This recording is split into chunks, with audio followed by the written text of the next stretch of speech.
বন্ধুরা, কিছুক্ষণের মধ্যেই এই যে সামনে দেখছেন একটি ব্রিজ, আমাদের এই লোকাল ট্রেন এই ব্রিজে উঠবে। এই ব্রিজটার ইতিহাস হচ্ছে, এই ব্রিজটা আজ থেকে ঠিক ৯৯ বছর আগে তৈরি। বয়সের প্রশ্নে এই ব্রিজটা হাওড়া ব্রিজের থেকে ১১ বছরের বড়, আর দ্বিতীয় হুগলি সেতু বা বিদ্যাসাগর সেতুর থেকে ৬০ বছরের বড়। ব্রিজটা তৈরি হয়েছিল ব্রিটিশ আমলে ১৯২৬ সালে। তখন এই ব্রিজটার নাম ছিল উইলিংডন ব্রিজ। এই ব্রিজটা গঙ্গা বা হুগলি নদীর ওপর তৈরি, মাঝখান দিয়ে দুতরফে রেল চলে শিয়ালদা ডানকুনি শাখায়, আর এই দুই দিকে দেখছেন এগুলো সড়ক পথ। রায়বাহাদুর জগমল, এনার নাম রায়বাহাদুর জগমলের রাজা ১৯২৬ সালে এই সেতুর কাজ শুরু করেছিলেন। উনি ছিলেন গুজরাটের কচ্ছ এলাকার বাসিন্দা। এই সেতু তারই অবদান। রায়বাহাদুর জগমল রাজা ছিলেন রেলের ঠিকাদার। এই কাজের জন্য গুজরাট থেকে প্রায় ২০০ দক্ষ কারিগর আনা হয়।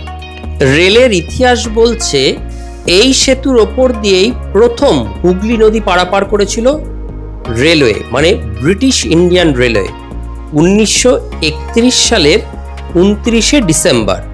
উদ্বোধন হয় হুগলি নদীর ওপর দুদিকে চলা সড়ক পথ ও দুদিকে চলা রেলপথের। উদ্বোধন করেন তৎকালীন ভাইসরয় ফ্রিম্যান টমাস ও ফার্স্ট মার্কুইস অফ ওয়েলিংডন। এর নাম অনুসারেই এই ব্রিজটার প্রথম নাম ছিল উইলিংডন ব্রিজ। এই ব্রিজটা আমরা এখন ওপর থেকে দেখলাম। এবার এই তলায় দক্ষিণেশ্বরের কাছে এসে ভবতারিণী ঘাট দিয়ে মাঝে আপনাদের দেখেছেন, আপনারা এই জেটিতে যাওয়ার রাস্তা, এখানে ১১ টাকার টিকিট কেটে আমরা এবার ব্রিজটিতে এই ফেরিঘাটে যাওয়ার রাস্তা। একদম তলা থেকে এই ব্রিজটা দেখব। এই যে তলায় পিলারগুলো দেখছেন, তৎকালীন যুগে প্রায় ১০০ ফুট গভীর কুয়ো করা হয়েছিল এই যে তলার পিলারগুলো তৈরির জন্য। এরকম প্রায় ৯খানা পিলারের ওপর ৮৮০ মিটার লম্বায় ব্রিজটা আছে।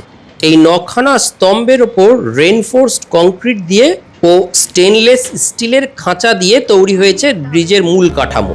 ভাবুন তো একবার, ১৯২৬ সালে তৈরি এই ব্রিজ, যার মাঝখান দিয়ে রেল চলবে, দুদিক দিয়ে সড়ক পথ যাবে, একটা লোক কতটা পণ্ডিত হলে এই লোডের ক্যালকুলেশন করা সম্ভব।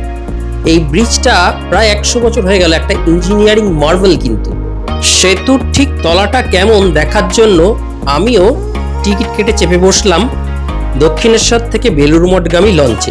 ১১ টাকা ভাড়া, সকাল ৮টা থেকে রাত্রি ৮টা